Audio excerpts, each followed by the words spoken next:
এগুলো কি করবে? ইসলামের সবচেয়ে বেশি ক্ষতি করবে। এই জন্য ভাইয়ের আমার, বন্ধু আমার, হাদিসের ভিতরে আসছে নবিয়ুনা মুহাম্মদুর রাসূলুল্লাহ সাল্লাল্লাহু আলাইহি ওয়াসাল্লাম তিনি কি করলেন?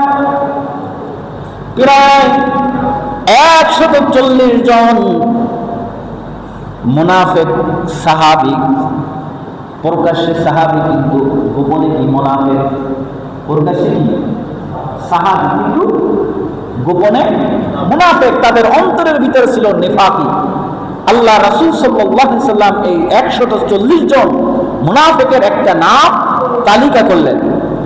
আল্লাহ রাসূল সাল্লাল্লাহু আলাইহি ওয়াসাল্লাম এই 140 জন মুনাফিকের নামের তালিকা রাসূল পাক সাল্লাল্লাহু আলাইহি সাল্লামের জলিলুল কদর সাহাবী হযরত হুযায়ফা রাদিয়াল্লাহু তাআলা আনহুর কাছে দিলেন।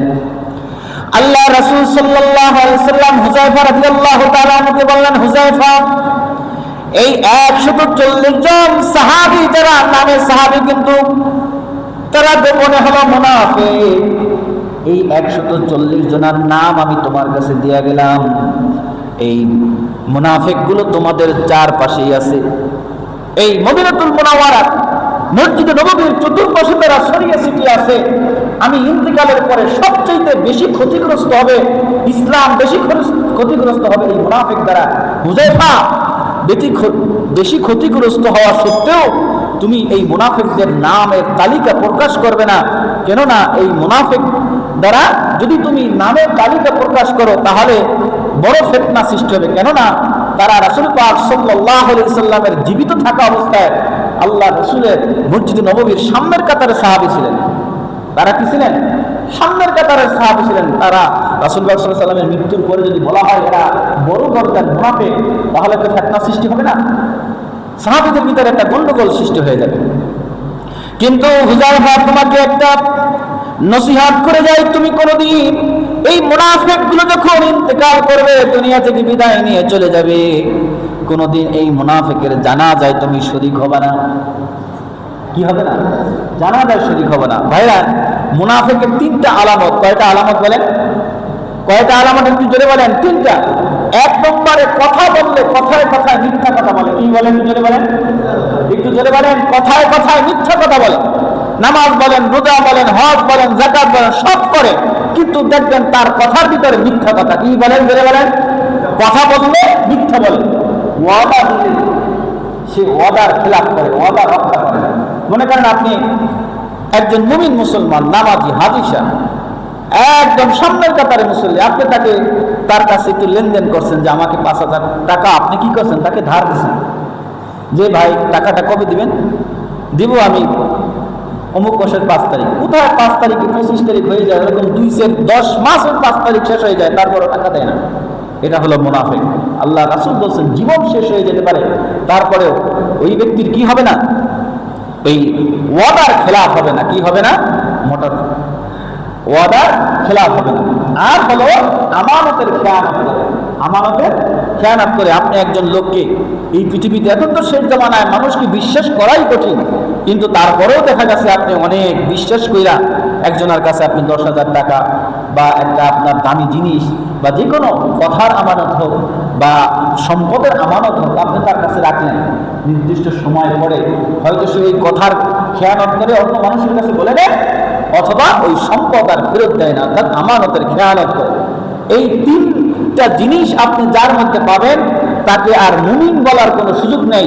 এই লোকটা মুনাফিক হিসেবে পরিচিত হবে। কি হিসেবে বলে? মুনাফিক। মুনাফিকের 3টা পরিচয়। কয়টা পরিচয়?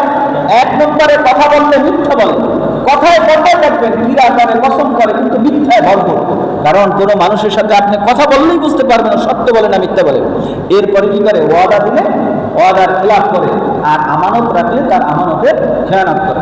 তো হ্যাঁ আমার বন্ধুরা, আমার রাসূল পাক সাল্লাল্লাহু আলাইহি ওয়াসাল্লামের সৃষ্ট একজন সাহাবী আমিরুল মুমিনিন হযরত ওমর ফারুক রাদিয়াল্লাহু তাআলা আনহু, তিনি জানতেন যে রাসূল পাক সাল্লাল্লাহু আলাইহি ওয়াসাল্লাম 140 জনের মুনাফিকের নামের তালিকা হুযায়ফা রাদিয়াল্লাহু তাআলা আনহুর কাছে দিয়ে দিয়েছেন।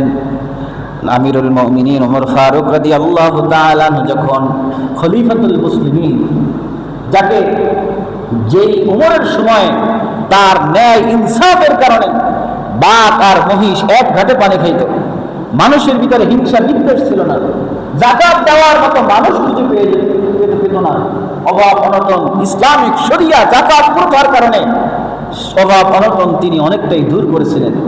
কিন্তু ভাইয়ার আমার, বন্ধুরা আমার, এই ওমর ফারুক রাদিয়াল্লাহু তাআলা তিনি জানতেন যে হুযায়ফা রাদিয়াল্লাহু তাআলা আনহুর কাছে 140 জন মুনাফিকের নামের তালিকা আছে। ওমর ফারুক রাদিয়াল্লাহু তাআলা আনহু একদিন তাহাজ্জুদের সময় গিয়া হুযায়ফা রাদিয়াল্লাহু তাআলা আনহুকে ধরলেন, জড়াইয়া, ভাই হুযায়ফা, তোমার কাছে আমার একটা দাবি, তুমি কি আমাকে একটা কথা বলবেনি? বলতেছেন, আমিরুল মুমিনিন, আপনি বলেন। কি বলতেছেন? যে তোমার কাছে যে 140 জন মুনাফিকের নামের একটা তালিকা আছে, ওই তালিকার ভিতরে কি আমার নাম আছে? হাদিসের ভিতরে আছে, সহিহ ইবনে হিব্বানের হাদিস। এই কথা ওমর রাদিয়াল্লাহু তাআলা বলার পরে হুযায়ফা রাদিয়াল্লাহু তাআলা বললেন যে ওমর রাদিয়াল্লাহু তাআলা, হে খলিফাতুল মুসলিমিন, আপনার নাম আছে কি নাই সে কথা বলার জন্য আল্লাহ রাসূল আমাকে পারমিশন দেন নাই, নিষেধ করছেন। আপনার নাম থাকতেও পারে, নাও থাকতে পারে। হ্যাঁ আমার বন্ধুরা, হাদিসের ভিতরে আছে ওমর রাদিয়াল্লাহু তাআলা এই কথা শোনার পরে এত বেশি পরিমাণে কান্না শুরু করলেন। নামাজের সময় তিনি কাঁদতেছেন, গোসলের সময় কাঁদতেছেন, খাবার খাওয়ার সময় কাঁদতেছেন, ঘুমাবার সময় কাঁদতেছেন।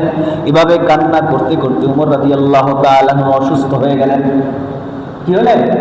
অসুস্থ হয়ে গেলেন। তার খাবার দাবার, গোসল, ঘুম কোনোটাই ঠিক নাই, সব এলোমেলো হয়ে গেল। ওমর রাদিয়াল্লাহু তাআলা মুসলমান সাহাবী ছিলেন। এভাবে একদিন দুই দিন নয়, 7 দিন অতিবাহিত হয়ে গেল। ওমর রাদিয়াল্লাহু তাআলা আনহু তিনি বুঝতে পারলেন হুযায়ফা রাদিয়াল্লাহু তাআলা আনহু তাকে নামের তালিকা প্রকাশ করবে না। তবে তিনি গিয়া আবার 7 দিন পরে হুযায়ফা রাদিয়াল্লাহু তাআলা আনহুকে তাহাজ্জুদের সময় জড়ায়া ধরলেন, ভাই হুযায়ফা, তোমার কাছে যেই নামের তালিকা আছে সেই নাম বলার দরকার নাই, কিন্তু তোমার কাছে আমি একটা অনুরোধ করি, আমি তোমার কাছে জানতে চাই, আমি তোমার কাছে ওয়াদা নিতে চাই, আমি আমিরুল মুমিনিন ওমর যদি দুনিয়া থেকে বিদায় নিয়ে চলে যাই, তুমি হুযায়ফা আমার জানাজায় শরীক হবানি। ভাইয়ের আমার, বন্ধুরা আমার, ইতিহাস সাক্ষ্য দেয় ওমর রাদিয়াল্লাহু তাআলা আনহু কাঁদে, হুযায়ফা রাদিয়াল্লাহু তাআলা আনহু কাঁদতেছে, কাঁদে আর বলতেছেন, আমিরুল মুমিনিন, আপনি হলেন আশারায়ে মুবাশশারার অন্যতম সদস্য, আপনি হলেন জান্নাতের সুসংবাদপ্রাপ্ত একজন সাহাবী। আল্লাহ রাসূল বলছেন, আনা খাতামুন নাবিয়্যিন আলা নাবিয়্যি ওমর লাকানা নাবিয়্যি ওমর, আমি হলাম শেষ নবী, আমার পরে আর কোনো নবী হবে না। আমার পরে যদি আল্লাহ রাব্বুল আলামিন কাউকে নবুয়ত দান করতেন তাহলে ওমরকে আল্লাহ নবুয়ত দান করতেন। ও আমিরুল মুমিনিন, আপনি মৃত্যুর পরে আমি আপনার জানাজায় শরীক হব না, এটা আপনি কেমন করে বুঝলেন? ও আমিরুল মুমিনিন, আপনি দুনিয়া থেকে বিদায় নিয়ে চলে গেলে আমি হুযায়ফা ঠিক থাকতে পারবো না। আপনার মতো এত ভালো মানুষ, এভাবে জান্নাতের সুসংবাদ প্রাপ্ত মানুষ আমি আর কোথায় পাবো? ও আমিরুল মুমিনিন, আমি যদি আপনার সাথে যদি মৃত্যুবরণ করতে পারতাম অথবা আপনার সাথে জান্নাতের যদি আমি সাথী হতে পারতাম, কতই না আমার নসিব ভালো হতো। এই কথা বলার পরে ওমর রাদিয়াল্লাহু তাআলা আনহু সাথে সাথে আল্লাহ রাব্বুল আলামিনের কদমে সিজদায় লুটে গেলেন, 2 রাকাত নফল নামাজ পড়লেন, আল্লাহর দরবারে শুকরিয়া করলেন যে আল্লাহ, আমার নামটা যে আপনি মুনাফিকের কাতারে রাখেন নাই, হুযায়ফার কাছে যেই মুনাফিকের নামের লিস্ট আছে সেখানে যে আমার নাম নাই আমি বুঝতে পারলাম আল্লাহ, এই জন্য তোমার দরবারে শুকরিয়া। শুকরিয়া কার? জোরে বলেন, আর একটু জোরে বলেন কার? অতএব মুনাফিক হলো পৃথিবীর মধ্যে সবচেয়ে শ্রেষ্ঠ নিকৃষ্ট আর কি, নিকৃষ্ট ব্যক্তি। এই জন্য মুনাফিকের চরিত্র বহন করবেন, অর্থাৎ কথা বলার সময় জবান জিহ্বা কেটে ফেলতে পারে, জীবনকে আপনার পাথর মেরে শেষ করে দিতে পারে, গুলি করতে পারে আপনাকে, তারপরও জীবন শেষ হয়ে গেলেও একটা মিথ্যা কথা কেউ বলতে পারে না, কারণ এটা হলো মুনাফিকের আলামত। আর কিসবু ইয়াহলি, মিথ্যা মানুষকে ধ্বংস করে দেয়।